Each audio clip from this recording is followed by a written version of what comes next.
Well, this is Charlie Pellerin. This is my introduction to me, if you don't know me, and the YouTube video series that I'm starting that's actually going to be pretty lengthy. The image in the background, you probably know it as Hubble's most famous image. It's called the deep field. So some years ago, let me think, this would be about 1993 or so, 1992, I'm not sure. The director of the Space Telescope Science Institute decided to point Hubble at a place in the sky that had been completely black. In other words, all the ground-based astronomy before that had seen nothing. Now, what's fun about this is he did this against the wishes of the science community who wanted the time for their papers and their peer-reviewed stuff. So I think he stared at it for about 2 weeks. This has been done 3 or 4 times since, and this is what we saw. Each of these dots is a galaxy. And now, what's interesting about this, it's called the deep field because it's a very long exposure. And in astronomy, the longer you look, the further back in time you go. And you can see some red shifts, some reddish objects in here from the redshift of the expansion of the universe.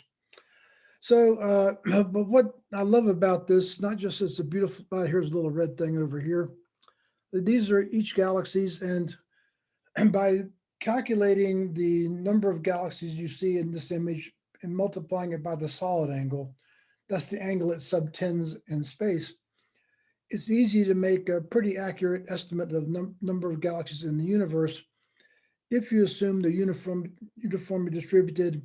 And with things like the cosmic background, we have a very good idea that the universe is uniform. Number is there's 2 trillions. 2 trillion galaxies, each of 100 billion stars each. This image raised the number of galaxies by a factor of 10. So now I thought I might shift over and talk to you a little bit about my background and see if I might have something to talk about that you might find interesting. That's my little bio. I joined NASA early on in my career and was very fortunate. I worked with a genius guy, Mario Acuna, and he picked up an effort I'd started to invent a magnetometer used for sounding rocket sensing. This was so cost effective that we shared the biggest financial award ever for an invention at the Goddard Space Flight Center. And not long after, I published the results of that in IEEE Transactions, a computer model I made for it. Then PhD in astrophysics from Catholic University, publishing in prestige journals.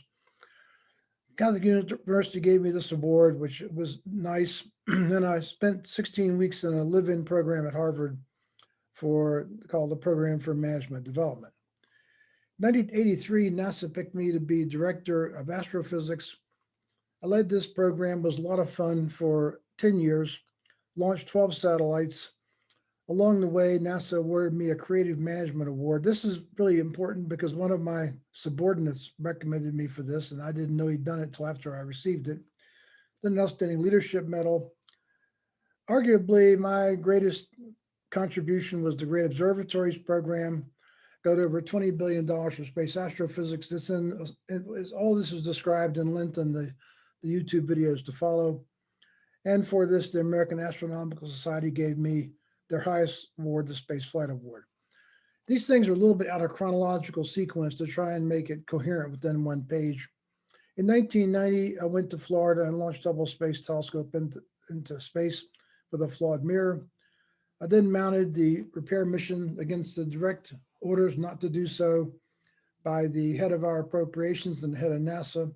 And there's a whole story about how that happened.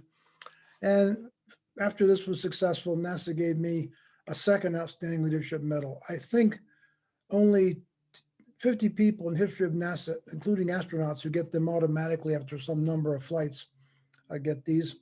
Then NASA's Chief of Staff nominated me and awarded me Distinguished Service Medal, the biggest thing NASA can do. I received presidential rank awards from Ronald Reagan and Bill Clinton. These other than things like this Distinguished Service Medal, the highest things you can get. 1993, I took a sabbatical at the University of Colorado Business School, developed a course there, and my classes had the highest ratings in the college, A+. I left NASA and university and founded 4D Systems, and ended up with sales of $50 million. And very nicely, International Coach Federation awarded my small company their Prism Award. In 2009, Wiley published my book, Sells Well in English and 9 other languages.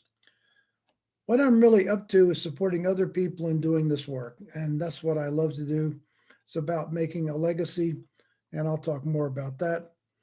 I got involved. China Aerospace invited me over to help them, and they made me an honorary professor, and the Asian American Multi-Tech Society made me a professor. In China, these are big titles.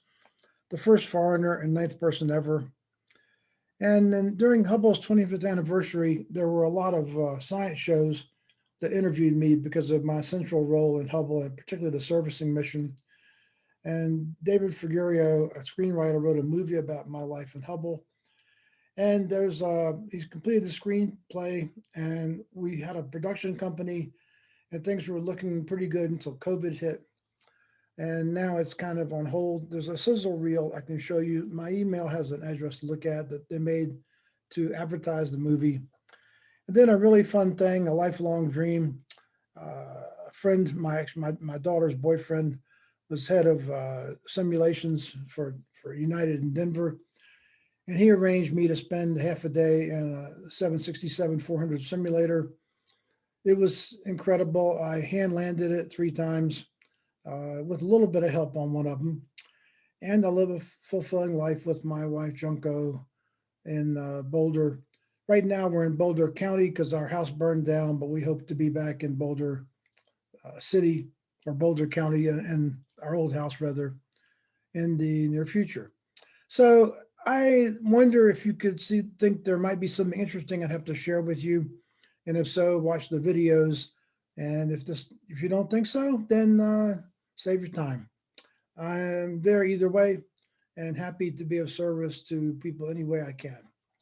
So thank you for listening, and I'm going to stop the recording and make this the introductory to me, video number 1. I recommend you watch the remaining videos in order if you're interested. They're basically, the first part is from a 3-day workshop I've done 300 times. And then I've got some special topics that might be fun, like some thoughts about investment and artificial intelligence and Tesla automobiles. But first, I'm going to take you through the sort of serious educational piece, the workshop. And if you don't have some ahas, I'd be surprised. Great to see you. Stay safe and tune in when you can.